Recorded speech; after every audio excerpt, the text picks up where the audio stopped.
Hello and welcome to the Conflict Skills Podcast. I'm your host, professional mediator Simon Goode. In today's episode of the podcast, I'm going to be talking about how to manage staff who don't listen. I wonder if this is something that you might have experienced, which is why you're checking out this episode, because to be perfectly honest, it's one of the most common issues that are brought up when I'm doing training workshops. I work with organisations doing training in areas like conflict resolution skills or managing difficult conversations, often with groups of managers or team leaders and that kind of thing. And a lot of them talk about part of the challenge with communicating with their teams is particular individuals who don't seem to listen. And as I'll explain in the episode today, I think this probably gives us an opportunity to come at this issue from a number of different directions, both in terms of the motivation, like making the person understand the importance of paying attention or highlighting the consequences of them not listening so that they don't feel like they can continue to get away with it, but also improving their ability, the kinds of coaching questions and the different approaches that we can use to empower the person if that's something that maybe is underneath the issue itself. I'll explain the 5 different kinds of conflict and how we can understand somebody not listening to an instruction that we've given them in this way, which again helps us to really expand the options that we have for responding. And then finally, I'll talk about a particular framework called the 6 sources of influence. This is where we would deal with the person directly, but also think about options for engaging others or changing the environment.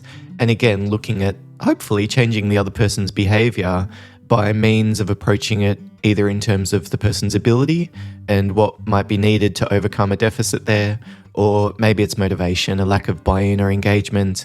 Maybe the person's upset about something, or maybe they just feel like they can not worry about you giving them instructions. I'll talk about some options for gradually escalating the level of assertiveness that we're using.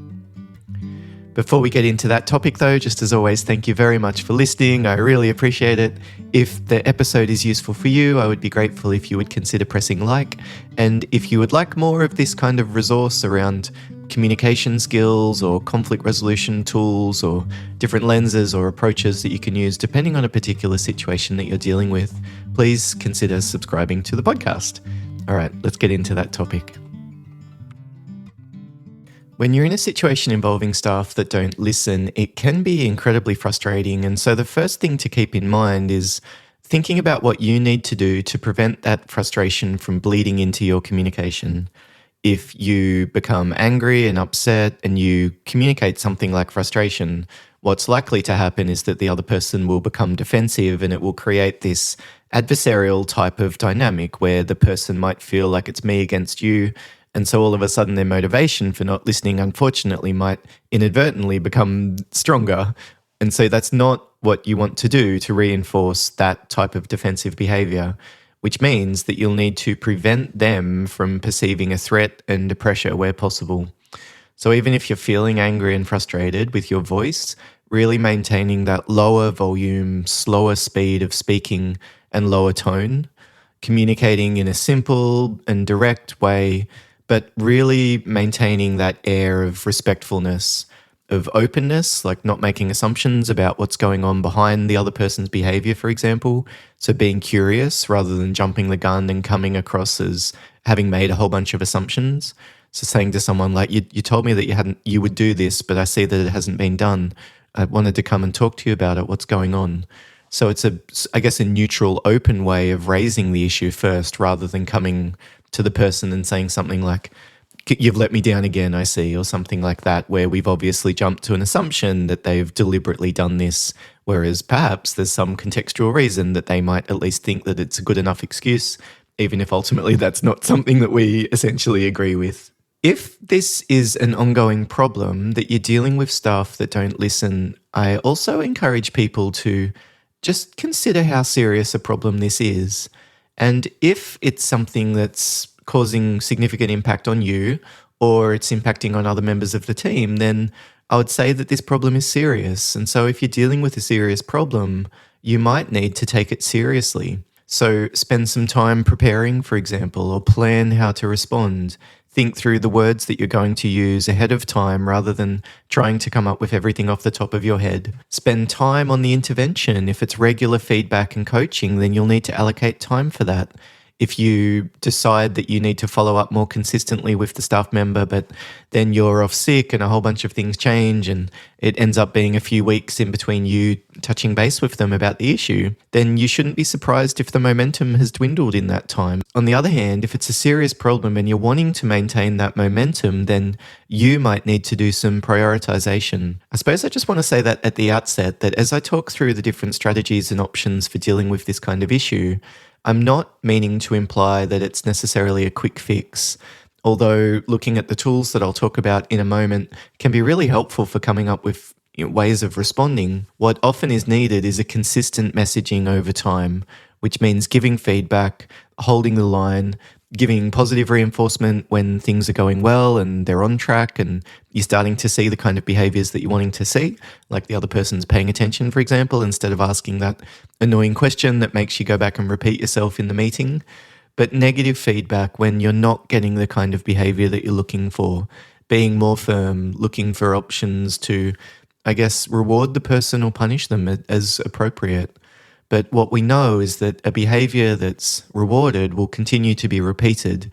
And so what you don't want is to set up a system where the person gets away with not listening to you, and even worse, they get rewarded for that, like you do their work for them or somebody else comes and fixes a problem that they've caused. This is going to make it very unlikely that that person's behavior will change, because for them, there's literally just been a positive reinforcement. So what you would expect is that that neural pathway, at least in terms of their brain, has become that little bit more entrenched, a little bit more ingrained in terms of the habit and the associated expectations.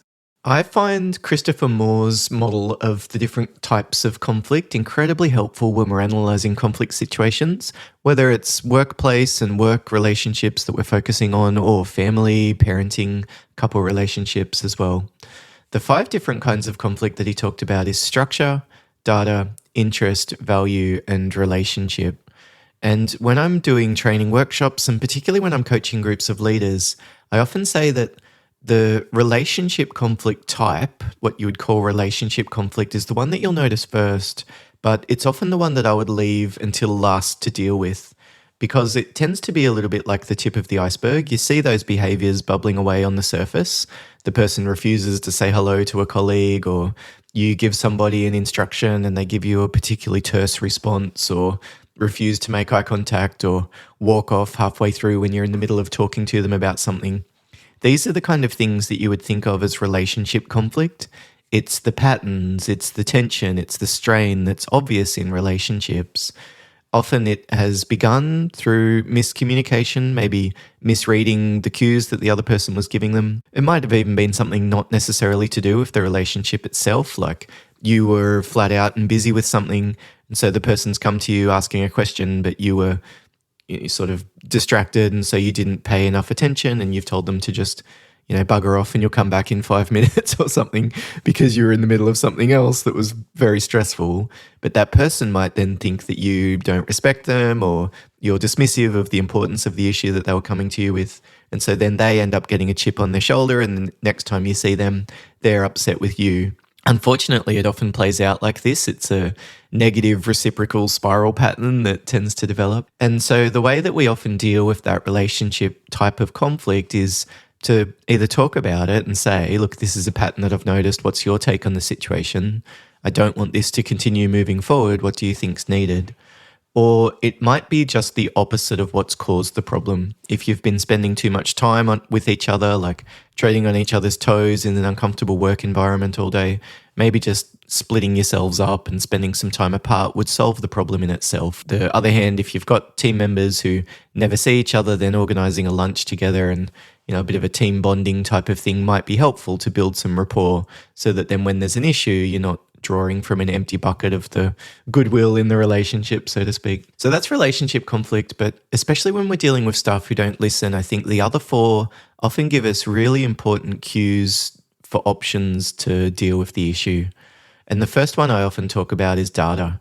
Are you sure that you've asked the person what's expected clearly? Because a lot of managers and team leaders say things in a more general and roundabout way than I think is ideal. Saying something like, you need to pull your socks up, or you have to take this job seriously, or come on, you need to demonstrate autonomy, or you need to be a good role model for others. These generalized types of values, I guess, that we're talking about tend not to elicit the same resulting change in behavior that we're looking for. Whereas saying something like, look, when you run team meetings, can you go around the circle and make sure each person has a chance to put forward their view before you make decisions? Like, I'm very specific about what I want them to do, rather than saying something like, you need to run meetings that are very inclusive or something else. So be specific about what's expected. When you're dealing with staff who don't listen, what is it that you actually want them to do? Make sure that you've explained what you want them to do and reinforce that instruction about what to do. I tend to find that a real focus on behavior minimizes any ambiguity, which is helpful both just in case the other person didn't understand what you've asked them to do. But it's also an important step in escalation, because if you're going to look at an option like a formal warning or involving your manager or making a formal complaint or even a performance management process, what is going to be an essential first step is making sure that the staff member knows which behaviours are expected and what the consequences will be if it doesn't happen. Gosh, even there you can hear I'm sort of choosing my words very carefully around all of this. If we've got a staff member who's not listening to us, we don't want to give them the message that we're critical or judgmental. Interest conflict is the next type of conflict. This would be things like maybe the person's not listening because they're too busy, or they're not listening because they want to listen to music and they refuse to take their AirPods out of their ears, or they're not listening because they're wanting to look at a shopping website that's distracting them, something like that. The idea of interest conflict is just I want this and you want something else, and we're not both going to be able to get 100% of what we want. And if this is the case, a lot of the time when we deal with interest conflict, it's just about naming the situation. I know you're in the middle of something and you'd prefer to wrap it up so that you can concentrate. At the same time, when I'm going around and making sure that people know what to expect, I don't have time to wait with each person while they finish wrapping up a task that they're in the middle of, which means that I'm going to need to interrupt you. So we clarify both sides. I know you'd prefer to just concentrate on what you're doing, and here's my side. On my end, I don't have the time available to wait until people are finished doing what they're doing before I talk to them about their tasks for the day. And then clarifying expectations. In some situations, that's just letting them know what to expect. This will mean I'm going to have to interrupt you. Apologies in advance, but that's the situation that we're in. Or it might be coaching, like what do you think would work? How are we going to figure this out? Or collaborating, have you got options of what we could consider? Or, how can we make the communication between the two of us work? That kind of thing. With values conflict, it's a little bit similar in terms of the approach, but the causes are different. Value conflict might be things like maybe the staff member's just not used to listening to their boss. This is the way that they operate, that they don't care, and they're kind of still in high school mode almost of the naughty teacher, and we're the cool kids up the back that don't have to listen. Or it might be a value that you hold, like you expect people to take responsibility and to demonstrate autonomy and to pitch in and carry their weight.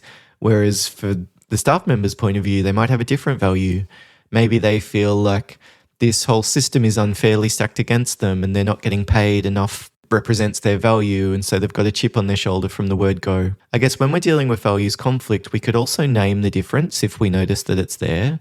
Like it seems like you're wanting a level of autonomy, like you want to make decisions around the way that you do your work. I just want to be clear that there are some things that you can make your own decisions around, but in other areas of the work that we do, we need it to be consistent across the business, which means that at times I'll need to give you specific instructions rather than you making decisions as you go. So we could label those values. You want autonomy, I want consistency, and so that's putting us to some extent at loggerheads here. But it might just be saying, look, regardless of what you expect, this is what the rules will be, or this is what the procedure will be, or this is what I need from you moving forward. The next possible kind of conflict is structure. This is where you would think about options for changing the way that you communicate with the person. If you're giving the team instructions in a group setting, maybe asking one or two people that aren't listening to stay back so that you can meet with them one-on-one briefly before you let them go and start their tasks for the day. Maybe it is following up a verbal communication with an email summary. Hi, I just want to check that we're on the same page about the conversation that we've just had. What I understand is this and this and this. Please let me know if I've got anything wrong or misunderstood that.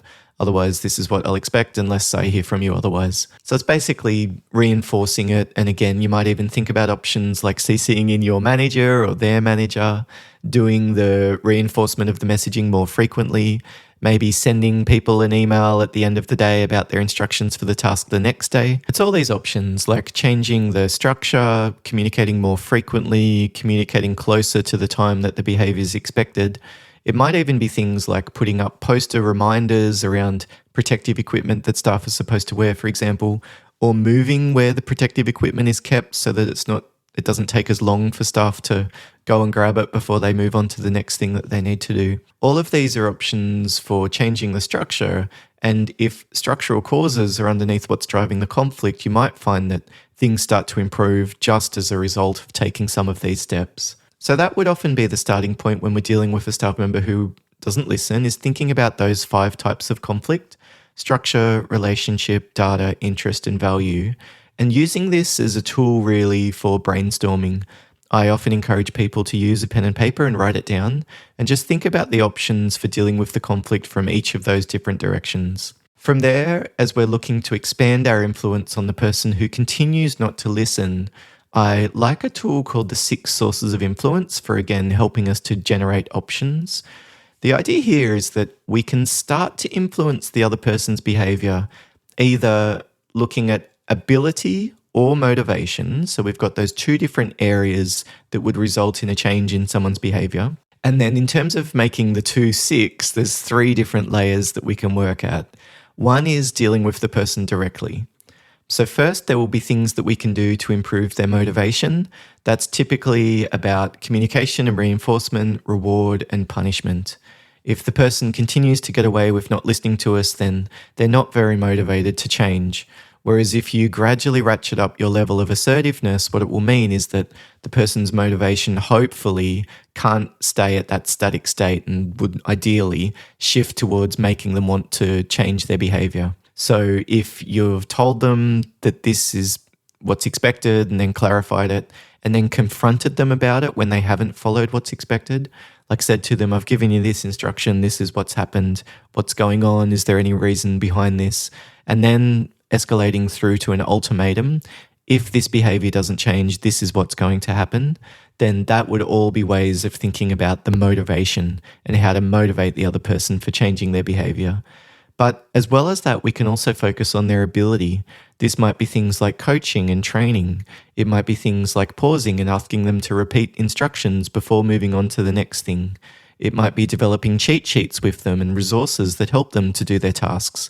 If maybe confusion is something that's an issue, it might be buying them a notepad and teaching them how to take notes during your conversations so that they're not just keeping everything on the top of their head. You work with them to do the things that are going to improve their ability. And combined with a focus on motivation, it makes it much more likely that you're going to see a change in the person's behavior. You can also engage others. And again, I would think about this both in terms of motivation and ability. Motivation, just as an example, it might be asking your boss to come into a meeting or explaining to them that you'll be CCing them in as a way of escalating that level of assertiveness. You're wanting the staff member to realize that this isn't something that they will be able to continue to get away with. You might even ask your big boss to give them a warning or to talk to them on your behalf and find out what's going on. You could even engage other members of the team, by the way. Maybe the staff member's upset about something that's going on and they're not comfortable talking to you about it. Maybe there's a senior trusted person that you know that the person might feel more confident opening up to, so that then they can, unearth some of the issues that might be sitting there for them. You can also engage others to improve the person's ability. Examples of this might be things like asking team members to remind each other, or asking a team leader to check that each person underneath them understands instructions at the beginning of the day. And then finally, you can look at options for changing the environment, and again, focusing either on the motivation or the ability. Motivation would be things like having a formal performance management process or some type of KPI checklist that you can use for keeping track of what's expected and how often staff members are meeting those expectations or where there's room for development. It could be things like more frequent feedback, having meetings fortnightly instead of monthly so that you can stay on top of issues to prevent the problems from building up. Perhaps there's an option for changing the environment to improve the person's motivation by making it more enjoyable or less uncomfortable. Adding air conditioning to an office where people are expected to sit and concentrate, for example, might mean that they're not taking as long as smoke breaks during the day because they're not wanting to be outside in the heat. You can also improve the staff member's ability using the environment as well. This could be things like cheat sheets or guides. Maybe it's things like having the preparation done early or ahead of time. It might be organising staff to work as part of a group or part of a team more frequently so that there's this interdependence where other people help each other out in areas of weakness and give each other feedback, because obviously if my work is impacted by yours, I'm going to let you know pretty quick when you're letting me down. Whereas if we're all working in parallel and my work is not affected by yours, well, to be honest, I don't particularly care whether or not you do a good or bad job because it just doesn't affect me. If we think about the definition of team is having interdependence, then changing the environment in a way that makes people just organically and naturally work together and collaborate can be a really important way of improving the collective talent skill pool that we're working with through sharing ability, sharing techniques, sharing knowledge. So these are all options for dealing with staff who aren't listening. Again, I would often start by looking at those different types of conflict and then thinking about how we can influence them. But I wonder what you found works for you. Are there particular strategies or techniques that you found that works? Perhaps part of what I've talked about today has been a positive reinforcement for you that maybe you're on the right track. And my hope is that maybe it's giving you some additional tools to add to the toolkit in your approach to communication and leadership as well. Again, as always, thank you very much for listening. I'm very grateful for everybody who checks out the podcast. If you'd like to learn more about me and the different training workshops and courses that I offer, you can check out my website. It's simongoode.com. That's SIMONGOODE.com. If you've got feedback about the podcast, you can shoot me an email. It's podcast@simongoode.com. Or otherwise Spotify and Apple Podcasts and others all have options now for giving feedback and positive reviews as well. And if it's been useful for you, of course, I would be incredibly grateful for a positive review. That kind of thing is incredibly useful for the algorithm to let it know that this is a podcast that might be helpful for others. All the best managing the conflict situations that you're dealing with. And if you're dealing with a staff member who's not listening to you, my hope is that something that you do will give you a little bit of positive change in the right direction. Bye for now.